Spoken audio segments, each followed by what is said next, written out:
Olá, amigos aprendizes do Evangelho.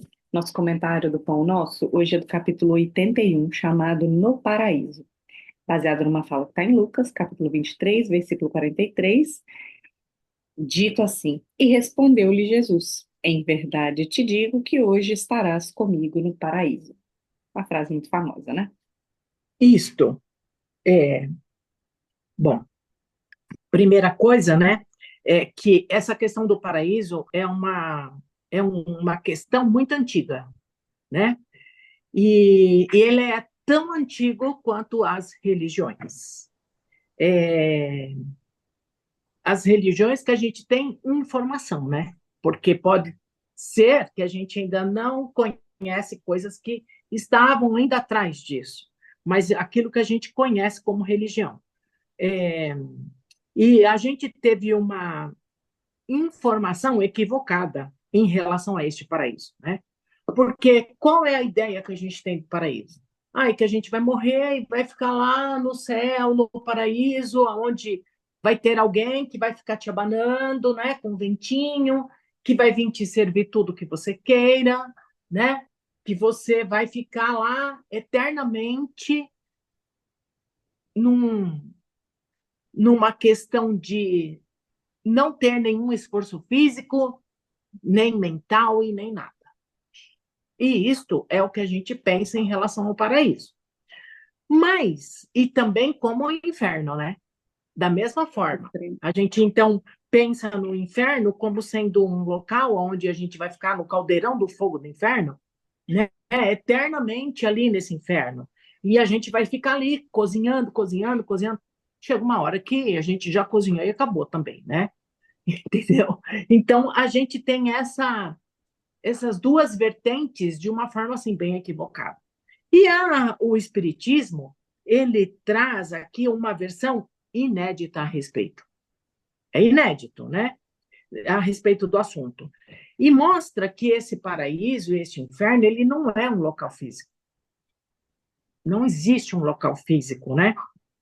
De prazer, né? Baseado na, na verdade, a gente faz uma base da nossa vida material, né? E da nossa vida moral, tá? É claro que, por exemplo, você teve um ano corridérrimo, né? Você trabalhou pra caramba, você trabalhou aí por alguma questão na vida, você trabalhou muito. É claro que é bom parar. É bom ficar sem fazer nada, né? É bom você ir na praia e contemplar o mar e tudo mais. Mas isso por um período, né? Não dá para você ficar ali o dia inteiro que você começa a se enjoar daquilo também. E o seu organismo vai pedir outras coisas, certo? Então, a gente tem essa questão do inferno e do paraíso numa questão material que a gente tem, né? Mas a gente precisa entender que não é um local físico, né? E que é como se fosse uma escada, né? Que Lucas traz essa escada para a gente, né? É, e ele traz aqui, quando Jesus fala isso para o bom ladrão. Quando Jesus foi crucificado, então ele ficou entre dois ladrões, certo? Um era o Dimas, que era o bom ladrão, porque ele entendeu, né? E ele inclusive dizia, peraí que esse gato tá me enchendo. Ele dizia que, poxa vida, olha, nós somos ladrão, falava para o outro ladrão, mas este senhor, esta pessoa, ele não fez nada de errado e ele não merecia estar aqui. Então, isso demonstra que Dimas, ele já estava num processo de amadurecimento na questão moral, né? Então, e o outro ladrão, ele ele estava muito irritado por estar ali. E ele dizia: ele não fez nada, eu quero que ele se dane, eu quero não sei o quê, eu estou revoltado por eu estou aqui. Enfim, estava muito bravo, né? Estava xingando e tal. Então, o outro ladrão não teve esse amadurecimento. E aí, quando Jesus fala, né, é, é, a respeito, hoje você estará no paraíso comigo, ele não prometeu um local, mas sim dizendo que ele já estaria na condição de ter uma reencarnação diferente da que teve para poder começar a reparar aquilo que ele fez, né? Os seus erros, enfim. Para, para. E aí é bem interessante isso, né? Porque como que a gente alcança esse paraíso? Como é que a gente chega nesse paraíso, né? E aí, quando as pessoas leem essa parte de que Jesus fala, dá-se a entender que esse paraíso é um lugar, né? E, na verdade, não é bem assim, né? Ele essa fala daria para entender, e muitas pessoas acreditam nisso, que é um lugar garantido, né? Um local. E, na verdade, não. E a doutrina vem e mostra que não basta um arrependimento, né? Porque, inclusive aqui, e as igrejas ainda pregam isso, né? O arrependimento como é que eles dizem? O arrependimento te salvou. Mas isso não significa que eu não tenho que reparar o meu erro, né? E aí, então, não é porque eu me arrependi que eu vou ganhar o céu, que eu vou ganhar o paraíso. Não é isto, né? Isso é muito mais amplo do que a gente imagina que seja, né? Então, alcançar o paraíso é quando a gente tiver o alcance espiritualmente falando, né? Novamente, não é um lugar, é um estado. É o estado que a gente se encontra. Então, veja, Paulo de Tarso, ele sofreu tanto, né? Depois que ele se converteu, ele sofreu, ele foi açoitado, ele foi achicotado, passou por grandes perrengues, né? E ele estava no paraíso. Apesar de todo o sofrimento físico, ele estava no paraíso, ok? Então, novamente, né, não é um lugar, mas é um estado da alma. Então, quando Jesus ele diz para o bom ladrão, né, se entrega, e ele se entrega ao mestre, é por isso que hoje, né, a gente, nesse momento, quando ele se entregou ao mestre, ele já começou a entrar no paraíso, porque é o estado da alma dele, né, que ele conseguiu perceber que o que ele fez estava errado e que ele teria que fazer essa correção e que ele soube interpretar que o mestre não tinha feito nada de errado, né? E que ele não precisaria estar ali. Então, é o estado de alma desse bom ladrão, né? E aí, ao primeiro movimento de arrependimento, a misericórdia divina, ela abraça o ser, né? E aí, então, início, é o início da nossa entrada no paraíso, né? E o outro ladrão se chamava Gestas, né? Ele não teve essa sensibilidade, né?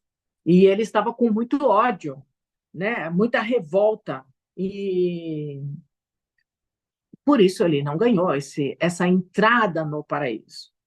É isso, Lívia. O que você pode complementar aí nessa questão toda? Olha, assim que eu li esse capítulo, eu revi o título e eu chamaria de No Paraíso da Consciência.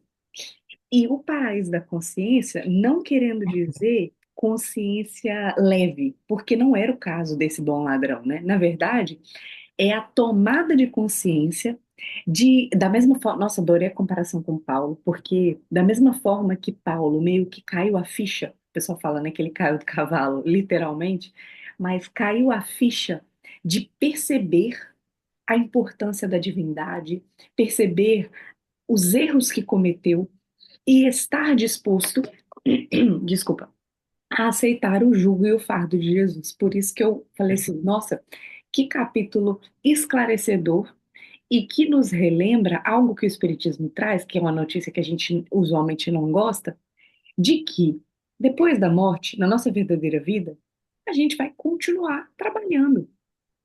O exercício do trabalho é uma constância. É, muitas pessoas esperam a morte para poder descansar, para poder buscar esse descanso eterno, mas de verdade, quando a gente toma consciência do aspecto espiritual todo, a gente vê que não faria sentido algum os extremos que você comentou do começo. O descanso eterno, muito menos as chamas eternas. Isso não é compatível com acreditar em um Deus de amor, em um Deus de justiça, né? Uma justiça amorosa. Não faria sentido acreditar nisso. Então vem o Espiritismo e esclarece que é paraíso e inferno são mais estados de consciência do que lugares propriamente dito. Então, Jesus não promete um lugar e muito menos promete a facilidade do transporte para essa sensação de descanso, sensação prazerosa, imediatamente, como você falou, que muitas pessoas acreditam que o perdão basta. E, na verdade, Deus, Jesus, não precisam nos perdoar. Eles nos conhecem profundamente, eles conhecem a nossa trajetória. Perdoa quem se sente ofendido. Jesus não se sente ofendido, Deus muito menos. Muito Então eles menos. não precisam perdoar porque não há nenhum ressentimento da parte deles para conosco. Os nossos erros são interpretados por parte deles como a gente olha para um erro de um bebê. E, tipo assim, não sabe o que está fazendo, né? Na verdade é diferente, porque com o bebê, com a criança, às vezes a gente ainda perde a paciência. E não, eles nunca perdem a paciência conosco. Então Jesus, ao olhar aquele ladrão, simplesmente, ele não olha um ladrão, ele olha um espírito que vai ser perfeito um dia.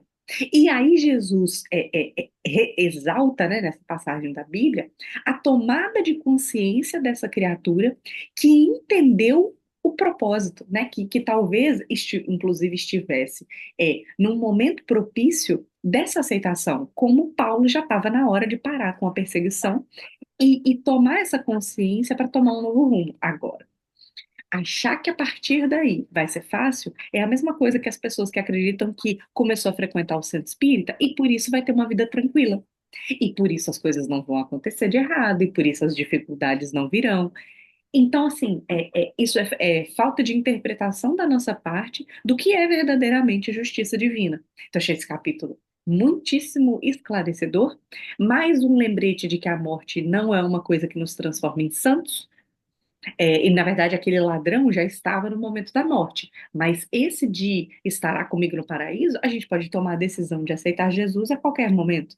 E o Emmanuel É, mesmo fala, né, ele usa esse meio que termo, né, de aceitar Jesus, assim, usa um outro termo, mas a gente precisa aceitar o trabalho com Jesus, tudo o que vem junto da escolha de praticarmos o Evangelho, que não é uma escolha que nos traz na verdade, eu ia falar que não traz tranquilidade. Na verdade, traz tranquilidade, mas traz junto o dever. Nós precisamos cumprir com o nosso dever. E aí sim estaremos provando, como você comenta, né, o nosso papel de discípulo. Que a gente não pode achar que ser discípulo é, é ter facilidades e ter privilégios. Não. Ser discípulo é ter responsabilidade e ter a consciência em paz de que está fazendo o caminho direto para a evolução espiritual. pois é isso mesmo, é isso mesmo. E aí fica o convite para ler, né, o Sim. capítulo, porque ele é muito bom e também fazerem outras interpretações, né, porque quanto mais, melhor, né? E aí eu vou convidar a todos para que a gente possa fazer o encerramento, né? Vamos então assim fechando os nossos olhos, buscando assim o símbolo da nossa casa de Cataguases e vamos imaginando que esse símbolo vai subindo muito alto fora das esferas do planeta e vai buscando assim as esferas crísticas.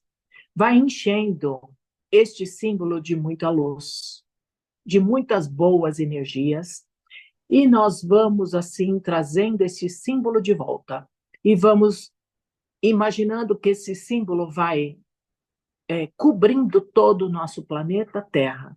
E essas energias vão se soltando através das nossas borboletas e vão buscando, assim, os milhares de pessoas existentes nesse planeta, não só os humanos, mas também os animais, as plantas, enfim, todas as formas de vida. Mas, principalmente, nós vamos buscando aqueles países onde a guerra impera, a fome, a violência. Vamos, assim, buscando aquele irmão nesses locais que tem a possibilidade e a probabilidade de acabar com estas circunstâncias, que ele possa ser envolvido com muito amor, para que possa despertar, para pôr fim a essas questões tão irracionais. E assim nós vamos envolvendo ainda o nosso país, Brasil. Nós vamos cobrindo o nosso país com este símbolo da nossa casa, e as borboletas vão se soltando e vai buscando assim todos os povos que aqui vivem, mas principalmente vai recaindo sobre Brasília, que é o nosso centro, o centro responsável pela parte política do nosso país, para que possa assim envolver todos os nossos meios políticos em todas as esferas, municipal, estadual, federal, que sejam nos quesitos de legislação, de executivo, legislativo, para que esses irmãos possam ter a certeza do conhecimento do mestre e que possa sim levar isto em consideração na sua força de trabalho. Vamos assim envolvendo ainda todos os hospitais do nosso país, de norte a sul, de leste a oeste. Todos os hospitais vão sendo imantados por esta luz e essa energia coloridas que vai recaindo sobre cada leito de cada doente, envolvendo assim também os seus familiares, para que esses irmãos possam acalentar as suas dificuldades, acalentar as suas dores e os seus ânimos. Mas também a gente vai buscando envolver com essas energias todos os médicos, enfermeiros, todos aqueles irmãos que ali estão para trabalhar em prol do próximo. Sejam os pessoal da segurança, da limpeza, da cozinha, enfim, todos. Mas também a gente vai buscando ainda todas as escolas do nosso país, das creches às universidades, para que uma cúpula de proteção se faça em todos os prédios, para que possa ser protegidas das investidas da espiritualidade inferior. Vamos assim ainda buscando alunos, funcionários, professores, para que nesses locais possam haver o aprendizado e que assim nós, desta forma, possamos mudar o patamar do nosso país. Vamos assim ainda envolvendo o nosso estado, a nossa cidade, o nosso bairro, nosso local de trabalho, e vamos envolvendo a nossa rua, pedindo ao Mestre Jesus que possa adentrar em nossa rua com a sua equipe e que possa, sim, ir visitando todos os lares da nossa rua. E aqueles que estão em desarmonia, que neste momento possa ser acalmado e que possam, assim, reconectar-se com Deus, buscando o equilíbrio físico, mental e espiritual. E quando a sua equipe passar em frente à nossa casa, vai assim adentrando pela porta principal da nossa casa e vai percorrendo toda a extensão da nossa casa. E vai deixando plasmado muita luz, energia, paz, serenidade, amor, honestidade. Vai assim abençoando os nossos alimentos e água. E nós vamos ainda imaginar que essa luz seja tão intensa, que vai saindo pelas portas e janelas, os nossos muros, vai assim buscando todos os nossos vizinhos, Se possível, todos os moradores da nossa rua, todos os moradores do nosso bairro, para que todos possam vibrar na mesma sintonia de amor e paz. E assim, nós vamos ainda deixando as nossas melhores vibrações, a Bezerra de Menezes no espaço, para que ele possa assim utilizar aonde se faz necessário e levando de volta o nosso símbolo para a casa de Cataguases e que possa abençoar todos os lares deste grupo. Que assim seja, graças a Deus. E até a próxima. Até a próxima semana, pessoal. Um abraço. Até.